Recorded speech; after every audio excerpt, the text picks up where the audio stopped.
An expert says the agreement has come at an opportune time for New Zealand as our relationship cools with our biggest trading partner. China has hit back at Jacinda Ardern's speech to the NATO summit, where she said the communist nation has become more assertive and more willing to challenge international rules and norms. Adam Hollingworth reports.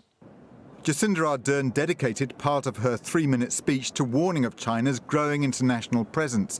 Ardern said democratic nations must stand firm, as China has in recent times also become more assertive and more willing to challenge international rules and norms.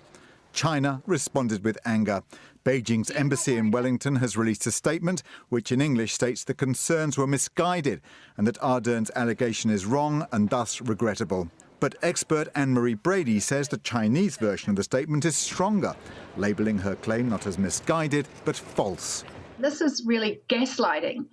You know, it's like when you say to your partner, "Hey, I didn't like the way you were doing whatever it was," and they say, "No, that's you. That's all on you. That's what you do."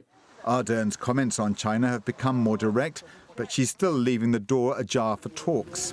We want to ensure that in responding to the tensions that we see, that rather than heightening, we seek to use dialogue and diplomacy to bring back the temperature on some of what we're seeing in the region.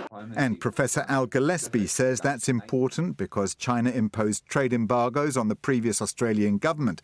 But it's still possible New Zealand goods could get delayed in a Chinese port. China responds vigorously to anything which it sees as a slur on its character. And so for them to respond like this is not unusual. What would be unusual is if you see an actual action to accompany it. But I do not think that what New Zealand has said would cross that threshold.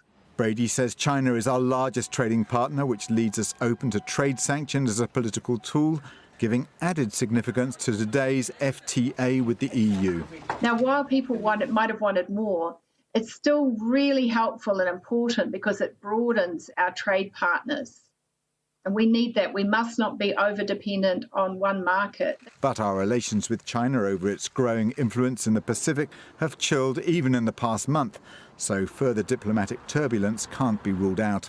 Adam Hollingworth, Newshub.